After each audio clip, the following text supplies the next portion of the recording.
क्या सांत्वना दी है परिवार को? देखो ऐसा है,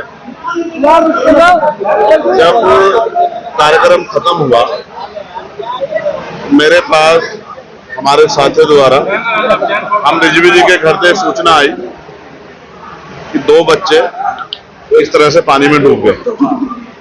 मैंने तत्काल यहाँ के जिलाधिकारी को फोन किया, वो किसी मीटिंग में थे, उनके स्टाफ के लोगों ने फोन उठाया और मैंने उनसे कहा कि ये जगह है, कोई कॉलेज है जहाँ कॉलेज का एड्रेस मुझे बताया गया, वहाँ इस तरह की स्थिति बनी है, आप मदद कराओ। फिर उनका मुझे पलट के फोन आया कि सर यहाँ से एसडीएम निकल गए हैं और सीओ मौके पहुंच रहे हैं, आप परेशान ना हो, हम लोग मदद कराएंगे। मैं यहाँ के एडमिनिस्ट्रेशन का धन्यवाद करूंगा, लगातार वो मुझे अपडेट करते रहे।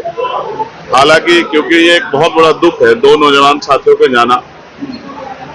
मैं अलीगढ़ था, अलीगढ़ से वापस इधर लौटा, अलीगढ़ में क्या सिचुएशन है ये भी सबके सामने ही है और आज उनका दुख बांटने के लिए आया और मैंने उन परिवारों को, पार्टी के लोगों को भी बताया कि हम उनके साथ खड़े, उनके हर दुख सुख में।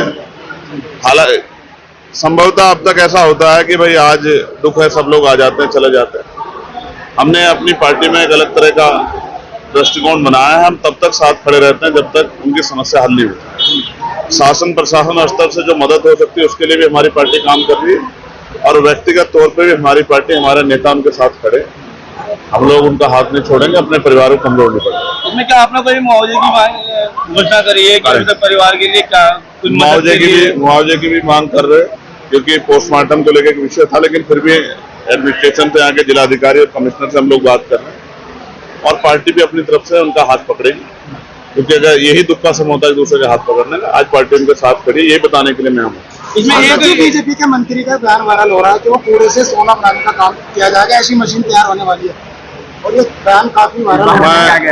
आप अच्छे जर्नलिस्ट हो, किसी हल्के आदमी के बारे में आप मुझसे पूछो, मैं क्या बता सकता हूँ? बीजेपी के राष्ट्रीय नेता उस बारे में बता सकता है कि उनकी पार्टी ऐसा कौन सा विकल्प लेके आई। मैं तो आपको ये बताना चाहता हूँ मेरे भाई, पिछले 3 दिन में 16 से ज्यादा हत्या उत्तर प्रदेश में हो चुकी। ये है कानून व्यवस्था। आप अलीगढ़ थे, जहाँ बच्चियां सेफ नहीं है, बच्चे सेफ नहीं है, व्यापारी सेफ नहीं है, पत्रकार सेफ नहीं है, पुलिस के कर्मचारी सेफ नहीं है और लोगों में भय का माहौल बना हुआ। ऐसी कानून व्यवस्था शायद की सरकार में नहीं, जैसी सरकार। अलीगढ़ में रहे आप, मॉब लिंचिंग हुई है और देश भर में बड़ी इसकी चर्चाएं हो रही है, कार्रवाई के नाम पर नहीं कार्रवाई होगी, आप इस बात के लिए सुनिश्चित रहे। उस मामले में हम लोग खड़े हैं। उनका ट्रीटमेंट में कमी हो रही थी, उनके ट्रीटमेंट को हम लोगों ने सही करवाया। 4 लोगों की लगभग गिरफ्तारी होगी और बाकी सारे आरोपियों की गिरफ्तारी होगी। आप इस बात को नोटिस रखें। सर, आपको क्या स्टैंड है कि इस तरह की लिंचिंग हमेशा होती नहीं, देखिए मैं आपको स्पष्ट कर दूं, मैं वहां गया, मैं हॉस्पिटल में परिवार से मिला, अधिकारियों से बात की, उन पर जो झूठा मुकदमा लगा है उसको खत्म करने की बात की। उनकी जो गाड़ी जला दी गई है उनके मुआवजे के लिए भी मैंने मांग की है। साथ साथ अब वो 2 महीने, 4 महीने, 6 महीने तक ठीक नहीं हो, खाट पे रहेंगे, उनके बिस्तर पे रहेंगे, उनके परिवार क्या होगा?